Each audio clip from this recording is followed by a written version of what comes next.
धैर्य रखो, नाम जप करो, पहले पाप भस्म होने दो, फिर आप देख लेना, फिर हृदय नाच पड़ेगा। ये ऐसा आनंद का मार्ग है।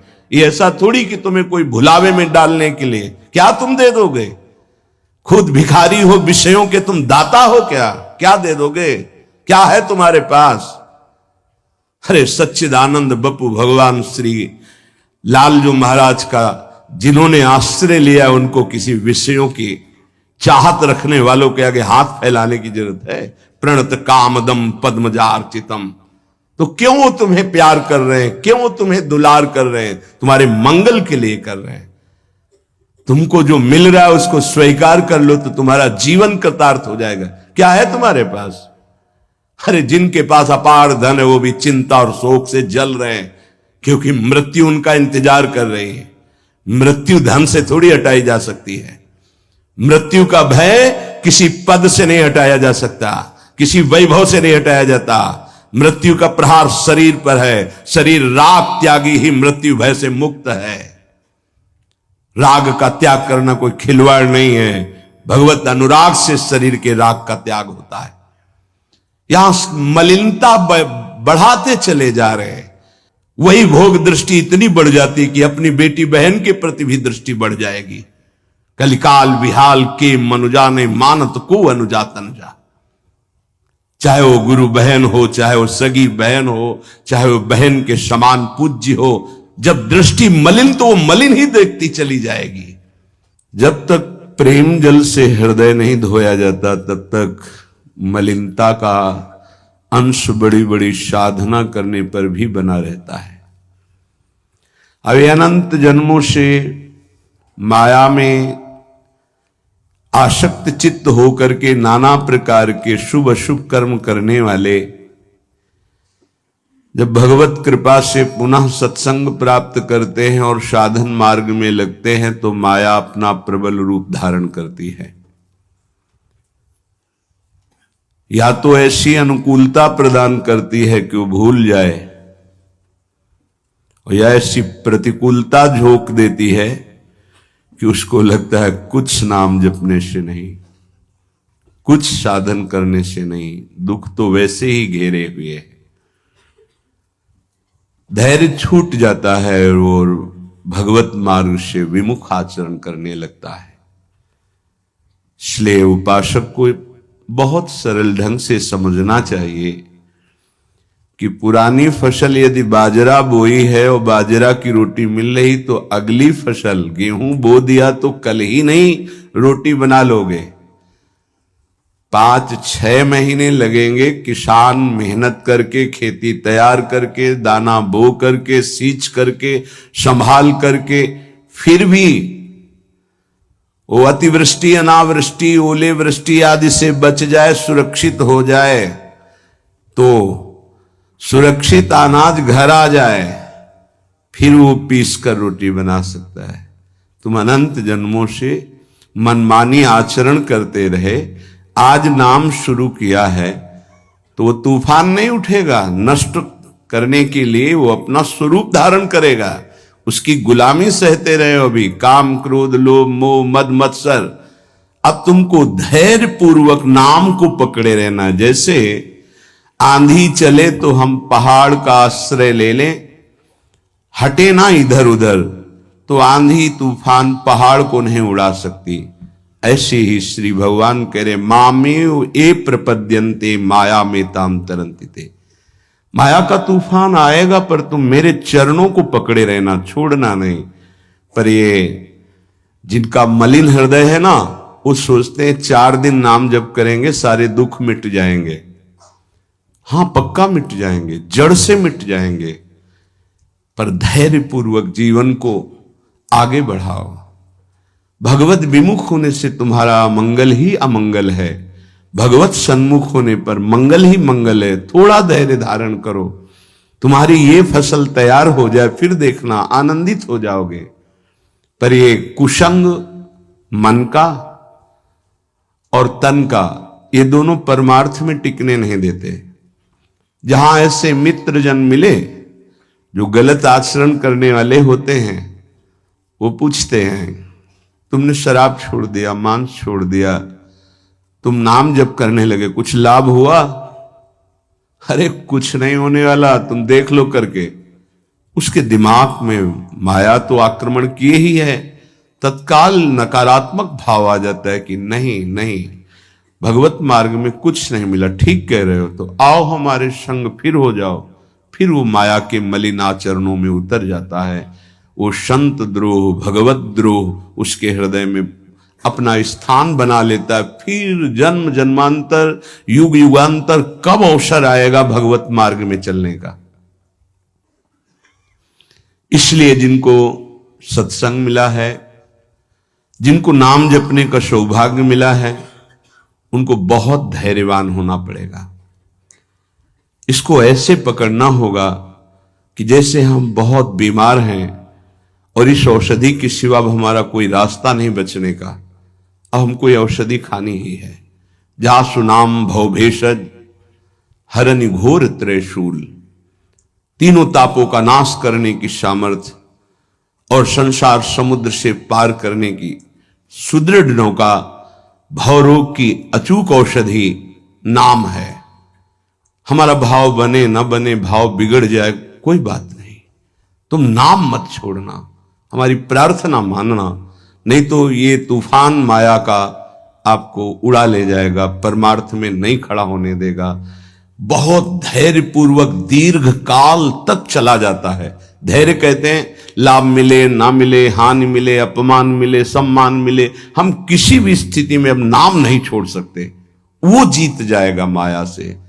विपक्ष बहुत जोरदार है, आप क्या समझते हो? आप भगवान के अंश हो, ये भूल चुके हो, लेकिन वो नहीं भूली, वो भगवान की शक्ति है। भगवान कह रहे हैं मम माया दुरत्य, मम माया, मम मेरी है। जैसे ममैवांशो आपको बोला तो विपक्ष को भी बोला मम माया। अब आपको सावधान करने के लिए भगवान ही संत, गुरुदेव, शास्त्र इस रूप में संबोधन करते हैं। तो अगर आप इनकी बात मान जाओगे तो माया भगवती कृपा करेंगी और अपना प्रभाव समेट लेंगी, और यदि आप इनकी अवहेलना उल्लंघन करोगे तो फिर उनके प्रभाव से बड़े बड़े ज्ञानी परास्त हो गए हैं। जो माया बहुबार नचावा, जास चरित को लख नहीं पावा, ऐसी विचित्र है, बहुत बहुत विचित्र। जो ज्ञानिन कर चिता परई, बरी आई विमोह बस करई, ऐसी प्रचंड माया है। इसलिए जिनके कानों में आवाज पहुंच रही हो, हमारी प्रार्थना है, बहुत जन्मों से भटक रहे हैं, ये दुख सुख के प्रलोभन और भय में आकर के नाम न छोड़ दीजिए। ऐसा भी हो सकता है कि नाम जपना शुरू करें, आपकी नौकरी लग जाए, आपका काम बन जाए, आपकी अनुकूलता बढ़ जाए। ये नाम का फल नहीं है, ध्यान रखना, ये नाम का फल नहीं है। हम स्पष्ट आपको कह रहे हैं कि जब से आपने नाम जपना शुरू किया आपका सब मंगल होने लगा, ये नहीं है। ये आपके पुण्यों का है, पूर्व पुण्यों का है। ये नाम आपको सामर्थ्य देखा, दुख और सुख दोनों सहकर परमानंद की प्राप्ति। ये विषयानंद नाम के फल से नहीं। आप नाम जपना शुरू किए, सब कुछ बिगड़ना शुरू हो गया, ये नाम का फल नहीं है। ये आपके पाप नष्ट हो रहे हैं। विवेक पूर्वक चलिए। अगर विवेक नहीं धारण करेंगे तो फिर सब मार्ग छूट जाएगा। विवेक इसी से उत्पन्न होता है, सत्संग से। जहां विवेक जागृत हुआ वो आपको टिका देगा परमार्थ में, नहीं तो बहुत बलवती भगवान की माया है। जब लोगों के विचार सुने तो लगता है कैसे निकल पाएंगे इस माया से। आप निकलना ना चाहे तो किसी की सामर्थ्य नहीं कि आपको निकाल सके। स्वयं श्री भगवान आपके हृदय में बैठे हैं। क्या हो रहा है? दुर्गति हो रही। क्यों? क्योंकि आप नहीं निकलना चाहते, इसलिए। भगवान हृदय में बैठे हैं, नहीं निकल पा रहे हो, बात मान लो। आप निकलना चाहो तो निकल सकते हो, आप न निकलना चाहो तो किसी की ताकत नहीं कि आपको इस माया प्रपंच से निकाल सके। इसलिए आपसे प्रार्थना है कि आप निकलने की कोशिश कीजिए। इसका बड़ा ही प्रलोभन और भुलावा प्रभाव है। प्रलोभन और भुलावा एक क्षण में भुला दे सारे ज्ञान विज्ञान को और अपने में आकर्षित कर दे, उसका नाम माया। ऐसे प्रलोभन फेंक दे कि जानबूझकर तुम भगवान को भूल जाओ और उन प्रलोभनों में लग जाओ, उसका नाम माया। सावधान हो जाइए। इसके प्रलोभनों में, इसके भोगों में आज तक कभी कोई सुखी और तृप्त नहीं हुआ। तुम्हें अब जो मार्ग मिला है ये तृप्ति का मार्ग है। तृप्त हो जाओगे, हाथ उठा के कहोगे अब कछुनाथ न चाहिए मोरे। देख लेना, चलो तो आगे। वैभव, जब ब्रह्मा जी नमस्कार करते हैं तो इससे बड़ा वैभव क्या हो सकता है। भक्त को ब्रह्मा जी भी नमस्कार करते हैं। ब्रह्मा जी की बात जाने दो, जिनके नाभि कमल से ब्रह्मा प्रकट हुए भगवान भी उनके पीछे पीछे डोलते कि चरण रज पड़ जाए और मैं पावन हो जाऊं। ये केवल अलंकारिक शब्द नहीं है, ऐसा ही है। पग चापू और सेज बिछाऊं, नौकर बनूं हजाम, हाकू बैल बनो गडवारो, बिना तनख्वाह रथवान, यही तो मेरे मन में ठनी, भगत मेरे मुकुटमणि। मैं भक्तन को दास, भगत मेरे मुकुटमणि। ये मार्ग आप चयन किए हैं भगवत कृपा से, तो इसमें आपको टिकना होगा, इसमें आपको परीक्षा देनी होगी। जितना पढ़ाया जाता है उतनी ही परीक्षा होती है, उसके आगे नहीं होती, ध्यान रखना।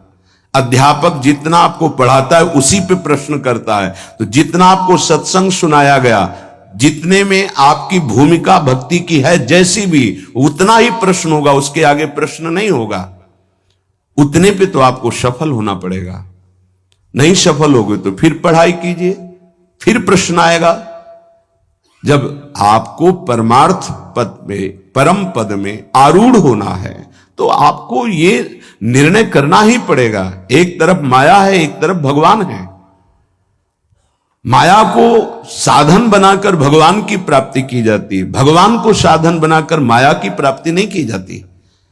प्रायः लोग इसी भुलावे में हैं कि भगवान को साधन बना लेते हैं और माया साध्य बन जाती है। मुझे ये चाहिए, नहीं मिला तो तुम भगवान नहीं। ये परमार्थ ऐसे नहीं चला जाता, धैर्य पूर्वक चला जाता है। अगर धैर्य का अवलंबन नहीं लेंगे, विवेक का प्रयोग नहीं करेंगे, विवेक है आपके पास, ऐसा नहीं कि आपके पास विवेक नहीं है, पर आपका विवेक ढका हुआ है। ये सत्संग उसी विवेक को जागृत करता है। आप सत्संगी हो, आप भुलावे में मत आइए। ये माया अपने पार्षदों के द्वारा आपको ठगना चाहेगी। आपने प्रभु को छोड़ दिया, प्रभु की क्या हानि होगी। आप अपनी दशा पर विचार कीजिए, डूब जाओगे, ये माया डुबो देगी। अनंत जन्म भटकते भटकते आज अवसर मिला है भगवत प्राप्ति का, ये आप जान नहीं पा रहे हैं। ये अवसर चला गया तो फिर आप पछताएंगे, कोई अवसर हाथ नहीं मिलेगा। पशु पक्षी बनने के बाद विवेक एकदम ढका रहता है, केवल उतना ही काम करता है, आहार विहार मैथुन निद्रा, बस। वो भगवत प्राप्ति करनी है, मेरा नया जन्म हो, कुछ विवेक नहीं रहता। आप में ये विवेक जागृत है। आप विवेक पूर्वक परमार्थ को पकड़िए, इस माया की चालों को मत देखिए, सह जाइए, दुख सुख को सह जाइए। श्रीपाद प्रबोधानंद जी महाराज कहते हैं, रहस्यानामे तत्परम सुरहस्यम हरिरसोत्, सर्वानामाश्चर्योन्मदरस विलासोत्सवमिदं स्वरोचि नित्यानामति परमनित्योज्ज्वलमिदं यदेतत् श्रीवृन्दावनमिः दृशो नंदयति नः। रहस्यों का परम रहस्य वृंदावन का प्रेम रहस्य है। कल किसी ने प्रश्न किया कि जब श्री जी मिल जाती है तो कैसा आनंद होता है। कैसे कोई बता सकता है। जब लौकिक वस्तु के आनंद के वर्णन की सामर्थ्य जिह्वा में नहीं है तो अलौकिक चिदानंद प्रेम रस का वर्णन कैसे कर सकती है। आपको कोई भी मृदु पदार्थ पवाया गया, कैसा है? बोले मीठा। कितना मीठा है? बहुत मीठा है। नहीं, बहुत मीठा कितना? खत्म। बोलो आगे इसके शब्द क्या है आपके पास उसका स्वाद बखानने का? उत्तर हो सकता है कि आप पाकर देख लीजिए, अन्यथा नहीं। जब प्राकृतिक मायाकृत वस्तु के आनंद का आप वर्णन करने में असमर्थ हैं, तो चिदानंद को कैसे वर्णन कर सकते जहां वाणी का ही प्रवेश नहीं है? रहस्यानामेतत्, जितने आनंद के रहस्य हैं, बहुत सी साधनाओं में आनंद है। परम सुरहस्यम हरिरसोत, ये परम रहस्यमय वृंदावन का प्रेम रस है। देख देख फूल भई।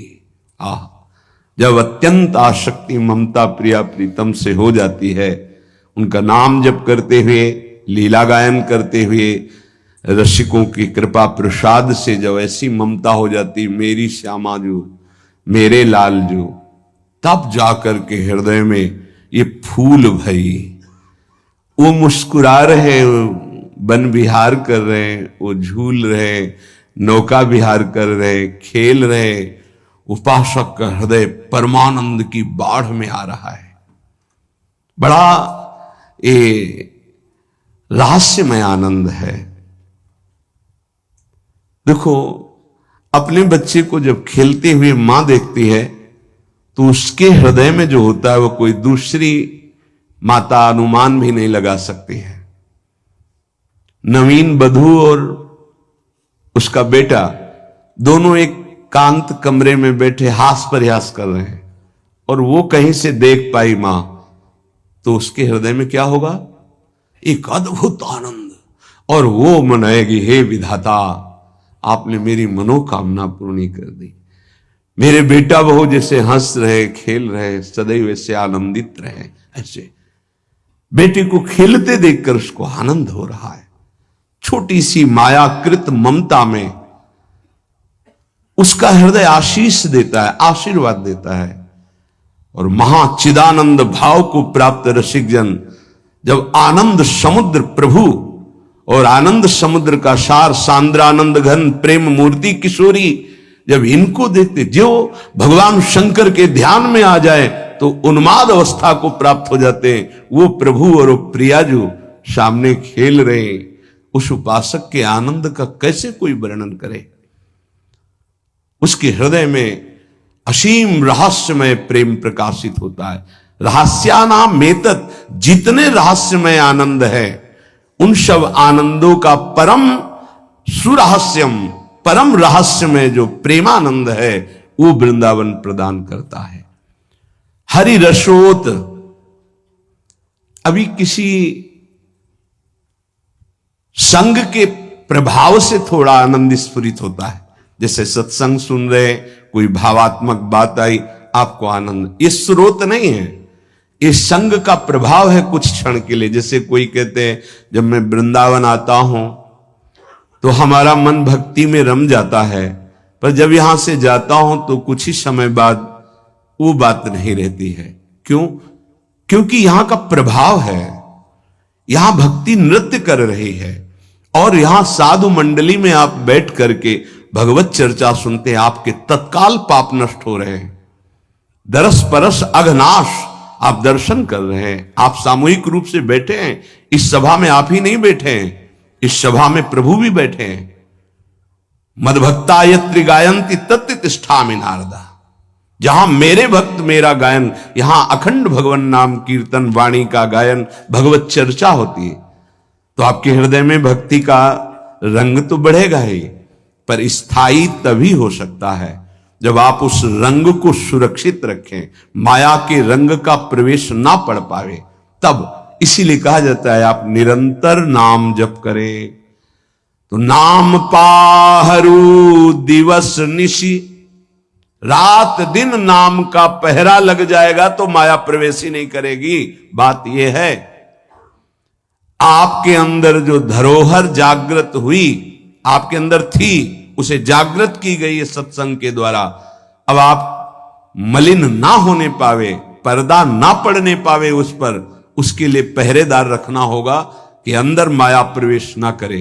वो पहरेदार है नाम। नाम पाहरू दिवस निशी, रात दिन पहरा नाम का है। और ध्यान तुम्हार कपाट, प्रभु का ध्यान कर रहे हैं तो मानो दरवाजा बंद है, माया प्रवेश नहीं कर सकती। राधा वल्लभ।